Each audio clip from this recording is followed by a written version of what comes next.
Assalamualaikum warahmatullahi wabarakatuh. Perkenalkan, nama saya Nabila Salsabila dengan NIM 4524091224. Saya merupakan mahasiswa dari Fakultas Psikologi Universitas Putra. Video ini saya buat sebagai salah satu pemenuhan tugas dari mata kuliah Filsafat Ilmu dan Logika. Pada video kali ini saya akan menjelaskan tentang sarana ilmiah, bagian bahasa dan matematika. Bahasa memiliki peran penting dalam kehidupan manusia. Hal ini yang termasuk membedakan antara manusia dan makhluk hidup lainnya. Seperti yang dikatakan Ernest Cassirer, bahwa keunikan manusia bukan terletak pada kemampuan berpikirnya, melainkan pada kemampuan berbahasanya. Oleh karena itu, Ernest menyebut manusia sebagai animal symbolium, artinya manusia yang menggunakan simbol, atau makhluk yang menggunakan simbol. Bahasa merupakan sarana untuk komunikasi. Tanpa bahasa, tidak mungkin terjadi komunikasi sehingga sulit untuk bersosialisasi dan memenuhi karakteristik makhluk sosial. Bahasa ini bukan hanya cara kita berbicara, tetapi cara kita mengungkapkan perasaan kita. Pernyataan dari Wittgenstein menegaskan bahwa batasan dalam bahasa mencerminkan batasan dalam pemahaman dunia seseorang. Jadi, di mana kita dapat berbahasa atau kita dapat mengungkapkan apa yang dalam pikiran kita, itu merupakan cerminan dari apa yang kita ketahui atau seluas apa wawasan kita. Ahli bahasa yang memberikan uraiannya tentang pengertian bahasa, seperti Bloch and Trager, yang mengatakan bahwa bahasa adalah suatu sistem simbol-simbol bunyi yang arbiter yang dipergunakan oleh suatu kelompok sosial sebagai alat untuk berkomunikasi. Dan ditambahkan oleh Joseph Brom, yang mengatakan bahwa bahasa adalah suatu sistem yang berstruktur dari simbol-simbol bunyi arbiter yang dipergunakan oleh para anggota sesuatu kelompok sosial sebagai alat bergaul satu sama lain. Beberapa unsur dalam bahasa yaitu simbol-simbol. Simbol-simbol berarti things that stand for other things, atau sesuatu yang menyatakan sesuatu yang lain. Sesuatu yang dilambangkan yang terjadi dengan sendirinya atau sesuatu yang bersifat alamiah. Seperti awan hitam adalah tanda turunnya hujan. Simbol atau lambang diperoleh dari mufakat kelompok atau konvensi sosial dan tidak mempunyai efek apapun bagi setiap orang yang tidak memiliki konsensus atau konvensi tersebut. Kedua, simbol-simbol vokal. Simbol vokal adalah hasil dari kerjasama berbagai organ atau alat tubuh dengan sistem pernapasan. Yang seperti kita lakukan sekarang itu berbicara.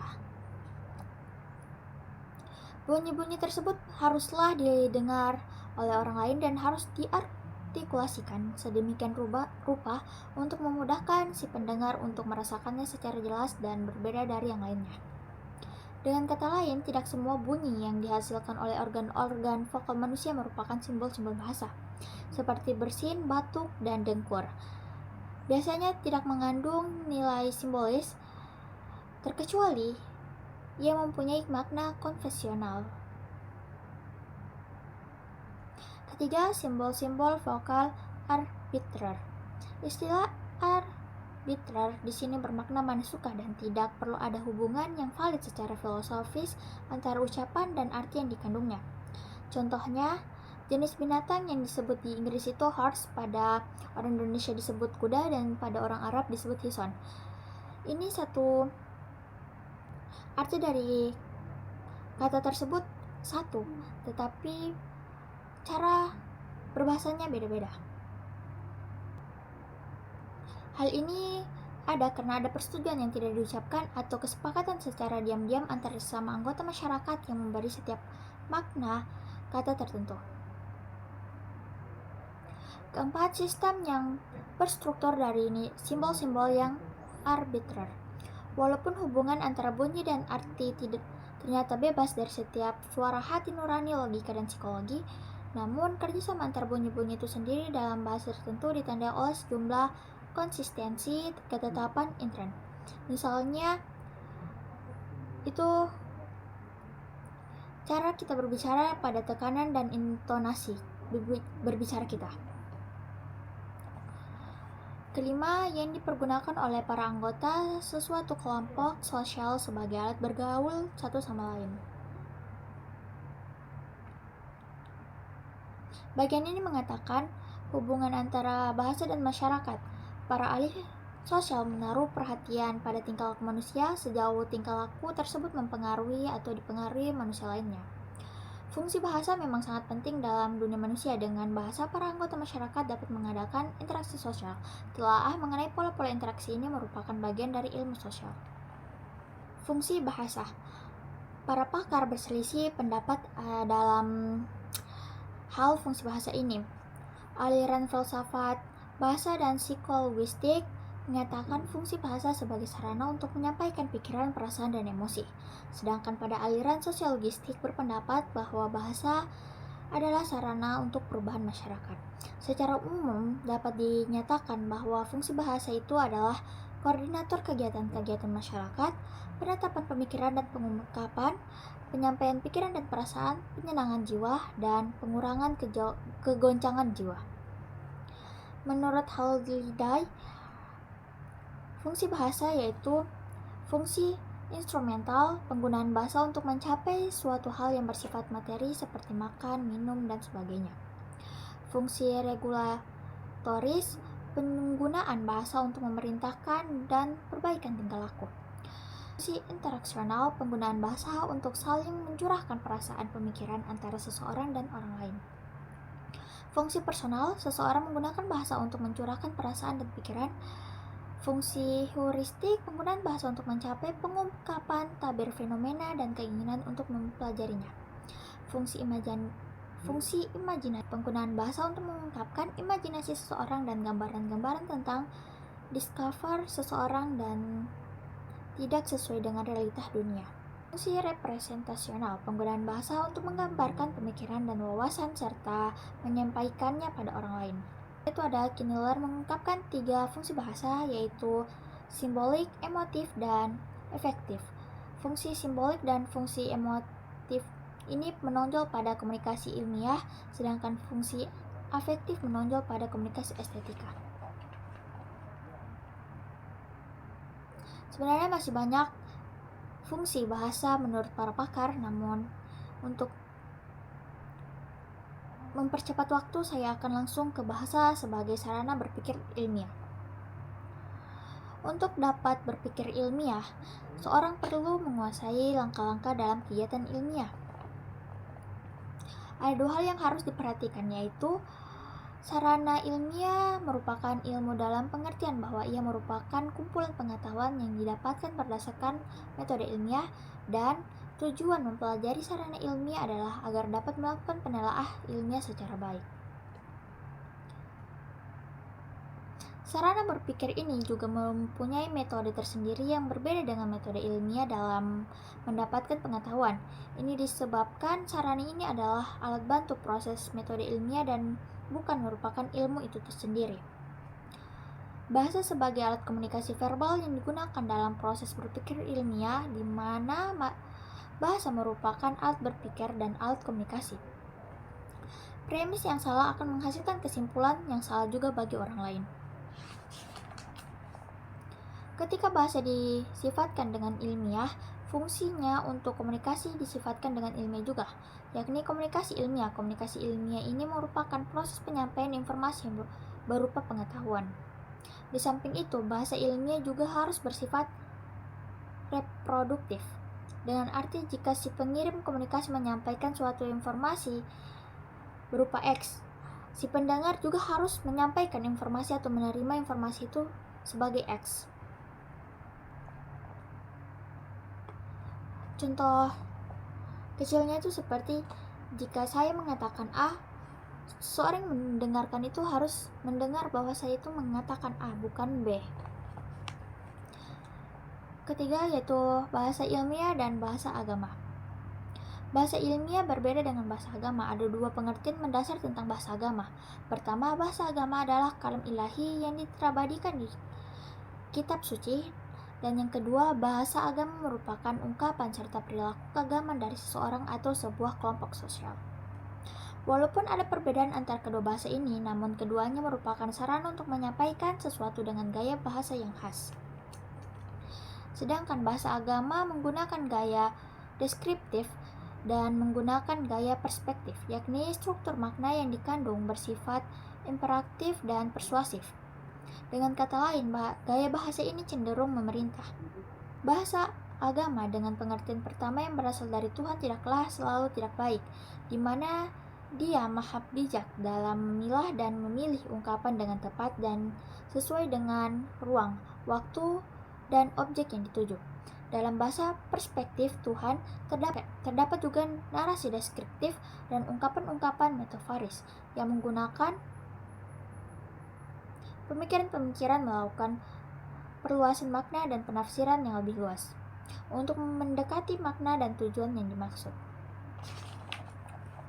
Keindahan gaya bahasa dalam Al-Quran, maka gaya tersebut tidak termasuk prosa maupun puisi jika ditinjau dari segi disiplin ilmu sastra ataupun kritik sastra. Hal ini disebabkan bahasa yang terkandung dalam kitab ini lebih menekankan makna yang sanggup mengunggah kesadaran batin dan akal budi ketimbang ungkapan kata-kata yang berbunga-bunga.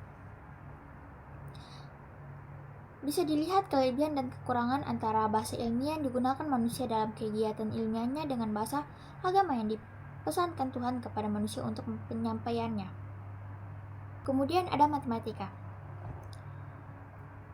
Demikian pula ilmu-ilmu pengetahuan, semuanya sudah mempergunakan matematika, baik sebagai penggunaan aljabar maupun statistika. Filosofi modern juga tidak akan tepat bila pengetahuan tentang matematika tidak mencukupi. Banyak ilmu sosial telah menggunakan matematika seperti sosiometri, psikometri, dan ekonometri. Fungsi matematika dapat dikatakan sama luasnya dengan fungsi bahasa yang berhubungan dengan pengetahuan dan ilmu pengetahuan. Perkembangan ilmu pengetahuan sangat dipengaruhi oleh usaha para ilmuwan dalam pengembangannya. Pembahasan ini akan menyoroti matematika sebagai salah satu sarana kegiatan ilmiah, yang mencakupi sarana berpikir ilmiah, matematika sebagai bahasa, serta sebagai sarana berpikir deduktif untuk ilmu alam dan ilmu sosial. Kegiatan ilmiah yang baik membutuhkan sarana berpikir. Tersedianya sarana ini memungkinkan penelaah ilmiah dilakukan secara teratur dan cermat. Penguasaan sarana berpikir adalah hal yang penting bagi ilmuwan. Tanpa penguasaan ini, kegiatan ilmiah yang baik tidak dapat dilaksanakan. Sarana berpikir adalah alat yang mendukung kegiatan ilmiah dilakukan. Sarana berpikir adalah alat yang mendukung kegiatan ilmiah di berbagai langkah yang harus diambil. Dalam setiap langkah biasanya diperlukan sarana khusus, sehingga sebelum mempelajari sarana-sarana berpikir ilmiah, penting untuk memahami langkah-langkah dalam kegiatan ilmiah tersebut. Dengan cara ini kita dapat memahami hakikat sarana sesungguhnya sebagai alat untuk mencapai tujuan tertentu. Sarana ilmiah memiliki fungsi-fungsi khas dalam kegiatan ilmiah secara menyeluruh. Untuk berpikir ilmiah dengan baik diperlukan sarana seperti bahasa logika, matematika, dan statistika. Bahasa berfungsi sebagai alat komunikasi verbal yang digunakan dalam proses berpikir ilmiah, di mana bahasa itu sendiri berfungsi sebagai alat berpikir dan alat komunikasi untuk menyampaikan pikiran. Ilmu pengetahuan adalah gabungan berpikir deduktif dan induktif. Proses penalaran ilmiah meliputi logika deduktif dan induktif. Matematika berperan penting dalam berpikir deduktif, sedangkan statistika berperan penting dalam berpikir induktif.